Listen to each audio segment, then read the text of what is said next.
Shout out to Omaha Steaks for sponsoring this update. Holidays mean a lot of happy food, and you can be a food hero without needing, Bruce Wayne money to do it. You can get the family gift pack for $49.99. That's 75% off for this deal, and it is a lot of food. It's so much food. Just go to omahasteaks.com and enter our offer code, THEKNOW, all one word, in the search bar.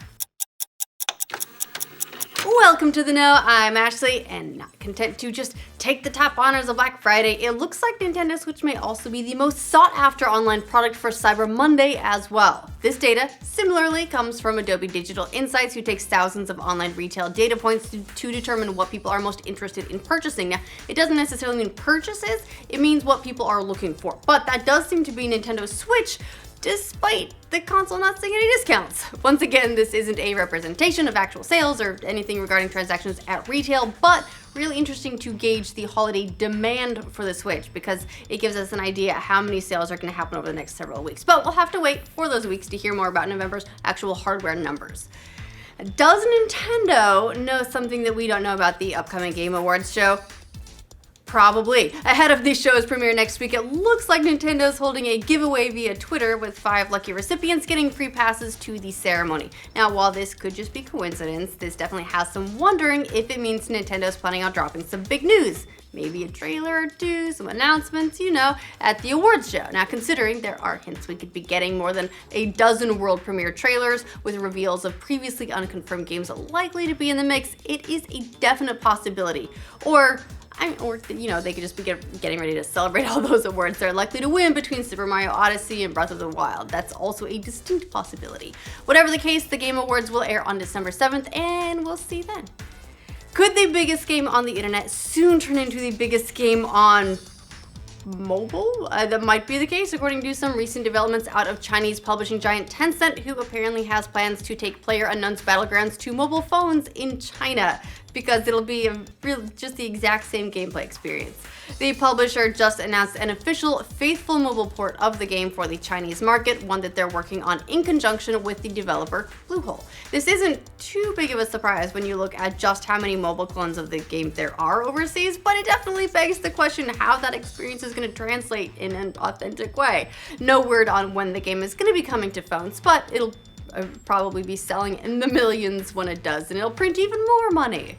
A couple of highly regarded games have each topped 1 million sales, one being Cuphead, the other being the very well-regarded RPG Divinity Original Sin 2. Those both have passed 1 million sales on Steam. Nice milestone for each game, both of which were on the smaller side budget-wise, but were a hit with critics. Cuphead for PC got an 88 on Metacritic, with GameCrate calling it one of the most innovative and interesting games to come out of the indie space in the past few years, and a review from Ashley Jenkins said, "Damn, that game's hard."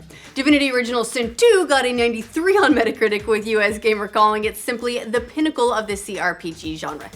And it is so good. I'm so happy that that game passed 1 million sales. It deserves so many more than that even. So if you haven't tried it, you should try it. Just a personal opinion. Congrats to both games. It's nice to see very good quality games that are also selling well and doing well for their developers. It's nice. Now, if it wasn't enough to spend thousands of dollars on spaceships for a game you still can't play in its final form yet, talking to you, Gus Sorolla, and I'm talking about Star Citizen, now you can buy something else. Land. Crowdfunding spacefarers are now eligible to buy small sections of real estate throughout Star Citizen's galaxy, courtesy of an update to the game's storefront. And the prices, they're not exactly cheap either. $50 grabs you a 4-kilometer by 4-kilometer plot of virtual starfront property, while $100 will score an 8-kilometer by 8-kilometer section. If you don't want to pay the money, you can earn the claim licenses for plots of land by simply playing the game, but hey, look, it's better than the prices you'll find here in the real world. So just, here's what you do. You get a VR headset, you get a tiny, shitty little apartment or box or something, and then you just live in Star Citizen. It's the new Second Life. We've got news about the first expansion to Civilization 6. It was just announced by 2K. It will be called Rise and Fall, and it sounds pretty meaty. The expansion will add 8 civilizations, 9 leaders, and 8 new world wonders too. See? meaty. It'll also expand the game's existing government and diplomacy systems, which will let you form new types of partnerships in the game and therefore get new bonuses. We don't have a price yet on the expansion, but it is due to release for PC on February 8th of next year. It'll be a great refresh for the game. You know, everyone remembers when Civilization 5 was out, the expansions really changed the game and gave that game a very long lifespan. So it's nice to see that happening for Civ 6 as well. The Hearthstone new card train keeps rolling as the next expansion of the popular card game releases next week. Blizzard says that the Kobolds and Catacombs expansion will release on December 7th in North America, so hey, that's the day of the Game Awards, and the following day in Europe.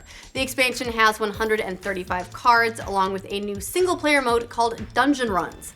Even more significantly, this expansion will unveil 2 new card types, Spellstones and Unidentified Items, which is the first time in a while that we've seen such a big change to the game's mechanics. You can pre-order 50 packs now for $50, which is why these games make so much money. Anyway, good luck opening some legendaries.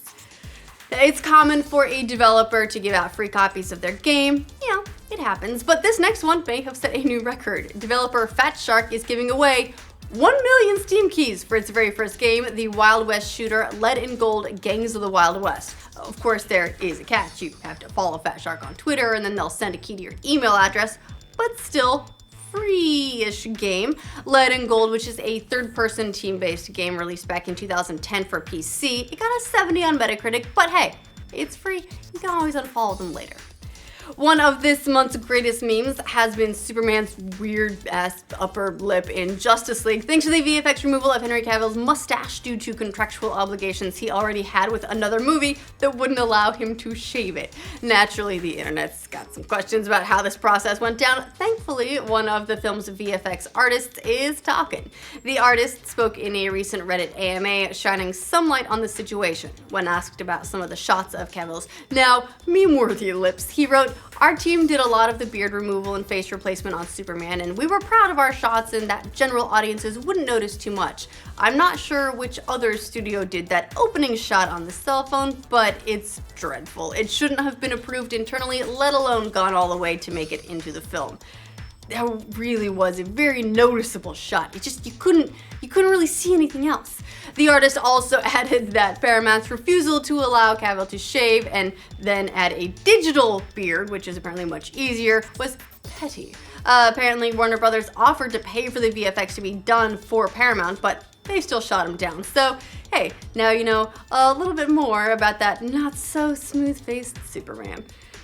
Is the rumored acquisition of 21st Century Fox by Disney back on? Remember, we reported on this a little bit earlier, and it seemed to be stalled at the time. The talks had been happening, but weren't then. But they may be back on. Deadline co-editor-in-chief Mike Fleming Jr. wrote that the talks are ongoing. He wrote, "Disney is progressing speedily toward that rumored acquisition of Fox. The version I heard has that Murdoch clan keeping possession of sports and news properties and the rest of TV and the film studio going to Disney." He added that neither studio is talking, but it is certainly being talked about today.